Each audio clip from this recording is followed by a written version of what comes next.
Bien le bonjour les amis, c'est Néphéos et aujourd'hui le dossier du jour c'est comment transformer son savon en savon liquide. Alors c'est la suite de 2 TikTok que j'ai fait pour la fabrication du savon de Castille. Alors en fonction de mes skills de montage, soit les liens sont ici mais dans tous les cas elle est en description. Donc petit résumé pour ceux qui n'ont pas vu le TikTok. Dans 2 TikTok j'ai fabriqué un savon de Castille que j'ai laissé sécher 2 mois et l'objectif c'est de remplir cette bouteille de 775 ml. Bon, c'est un ancien gel douche, promo, enfin bref. La règle que j'utilise est très simple. On met 3 fois le poids du savon en eau. C'est tout. Autrement dit, notre bouteille fait 475 ml. Donc, les proportions sont les suivantes. On va utiliser 120 g de savon qu'on va diluer dans 360 g d'eau. Ça va nous donner à peu près, on va dire, 480 ml. Donc il y aura un petit peu de surplus, mais je vais le rajouter à l'essai que j'ai fait il y a quelques jours. Donc tout d'abord les amis, il nous faut 120 g de savon. Donc j'ai déjà ramené normalement à peu près 120, on doit être à 122 g. Sauf si je touche l'assiette évidemment. 122 g de savon. Ensuite, on a dit qu'il nous fallait 360 g d'eau. On remet le compteur à 0. Là, on rajoute. Bien. À peu près 360 g d'eau. Grammes, millilitres, vous avez compris. La première étape est de découper le savon en petits cubes avec notre ami le couteau. Donc notre savon, on va le couper en petits cubes. Hop. Bon, évidemment, l'idéal, c'est vraiment de le râper. Donc bon, moi j'ai pas de râpe, donc je vais me contenter de le découper en petits cubes.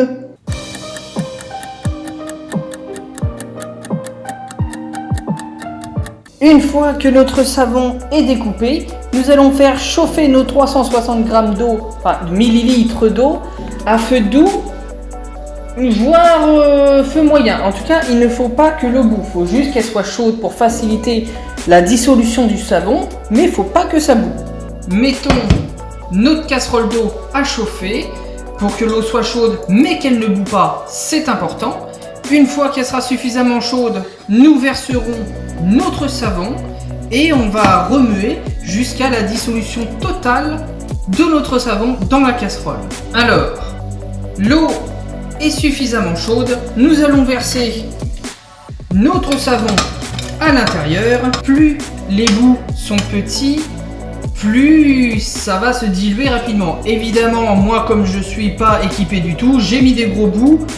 J'ai du temps, mais ça fera le même effet.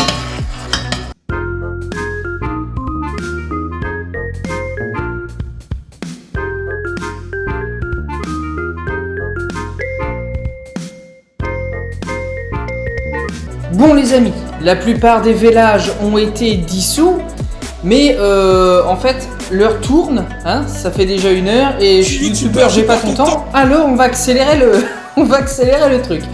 On va mixer, mélanger avec un mixeur et comme ça, ça sera un mélange homogène et on va pouvoir passer à la suite. La texture que l'on a dans la casserole, ça sera la texture finale. Et le problème qui peut se poser, c'est que plus le savon liquide va refroidir, puisque là il est chaud, plus il va se solidifier.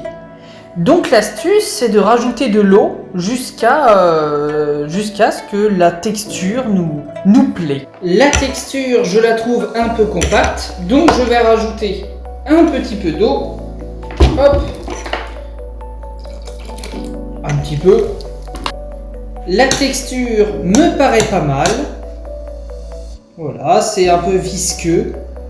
Une fois notre mélange refroidi et que sa texture nous plaît, donc là pour moi elle est visqueuse comme j'aime, donc on va remplir notre contenant.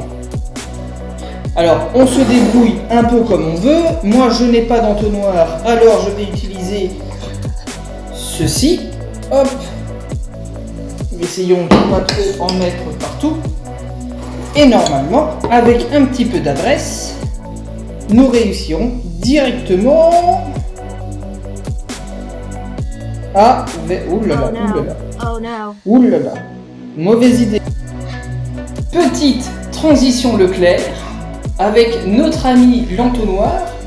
Bon, par contre, le trou est un peu léger, je vais mettre du temps, mais au moins, je ne vais pas en mettre partout. Voilà les amis, notre savon liquide a été enfermé dans son conteneur. Alors, comme on a rajouté d'eau, il y a un petit peu de surplus. Donc bon, du coup j'ai rempli un deuxième conteneur. Cependant, il faut faire attention parce que celui que j'ai fait avant, il se décante un petit peu. Il n'y a pas de stabilisant, il n'y a rien, c'est juste du savon avec de l'eau. Donc avant de l'utiliser, ce que je conseille c'est bien le malaxer, le mélanger. Il faut savoir également que cette méthode était utilisée par nos anciens pour récupérer les fins de savon. Ils les mettaient ensemble, ils les mixaient, ils les faisaient fondre dans la casserole, comme on l'a fait à l'instant, pour refaire un savon liquide et éviter les pertes. Sur ce, portez-vous bien et surtout, n'oubliez pas qu'un rien peut tout changer.